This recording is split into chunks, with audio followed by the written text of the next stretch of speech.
Halo creative people, tahu gak sih kalau komunikasi itu bisa diukur loh? Komunikasi bukan hal yang sepenuhnya abstrak. Dari komunikasi internal, komunikasi digital seperti sosial media, hingga komunikasi media massa, semua bisa diukur. Kenapa pengukuran komunikasi ini penting? Ada dua alasan utama. Pertama, what gets measured gets done. Semua program komunikasi perlu sumber daya, baik tenaga, waktu, maupun uang. Makanya, usaha yang kita keluarkan dan komunikasi ini perlu kita justifikasi. Pengukuran komunikasi memberikan akuntabilitas untuk kita sebagai pelaksana program komunikasi bahwa kita telah melakukan pekerjaan kita dengan baik. Alasan kedua, pengukuran komunikasi memberikan insight tentang program yang kita jalankan. Misalnya, konten apa yang direspon baik, konten apa yang direspon buruk, channel mana yang paling efektif untuk mencapai target audiens kita, dan lain sebagainya. Insight ini sangat berharga untuk mengetahui bagaimana cara memperbaiki komunikasi kita di masa depan. Terakhir, pilih metodologi pengukuran. Metodologi pengukuran yang tersedia saat ini sangat banyak, terutama metode berbasis digital seperti social media listening dan website analytics.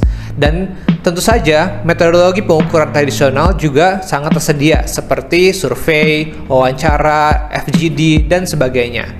Dan ini semua masih bisa sangat digunakan untuk mengukur komunikasi. Lalu, bagaimana cara kita untuk mengukur komunikasi? Caranya, pertama adalah menentukan tujuan dari komunikasi.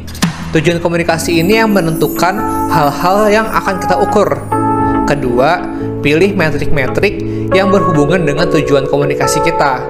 Dalam sosial media ada metrik-metrik seperti like, share, follow, dan sebagainya. Di media massa ada metrik-metrik seperti message distribution, volume coverage, dan pesan kunci. Tidak ada metrik standar yang bisa diaplikasikan ke semua program komunikasi. Jadi kita harus memilih metrik yang sesuai dengan kebutuhan program komunikasi kita. Dan terakhir, kita pilih metodologi pengukuran.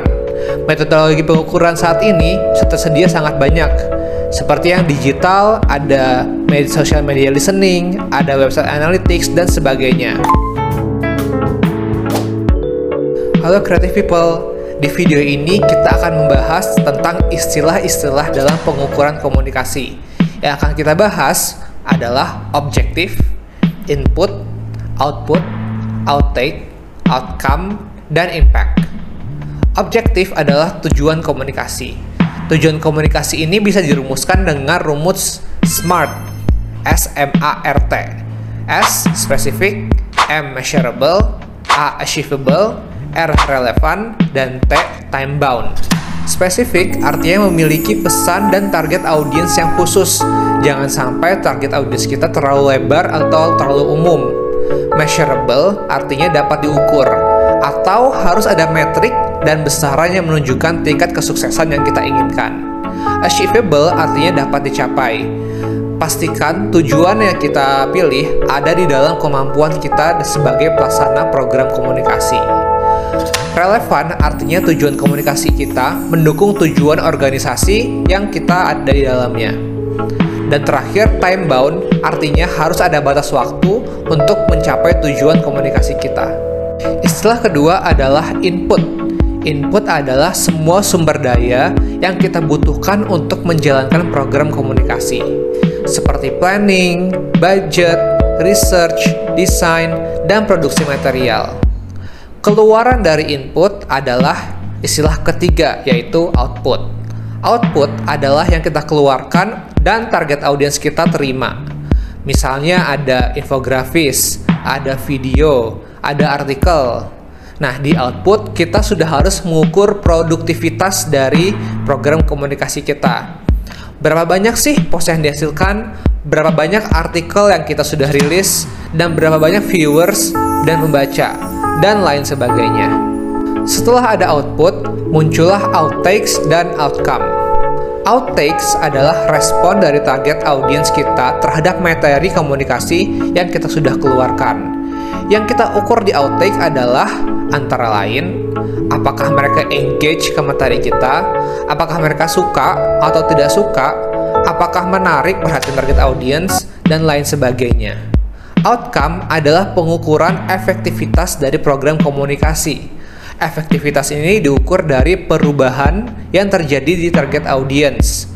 Misalnya, apakah ada perubahan di tingkat pengetahuan, apakah ada perubahan di opini, atau apakah ada perubahan di perilaku, dan lain-lain. Terakhir, ada impact.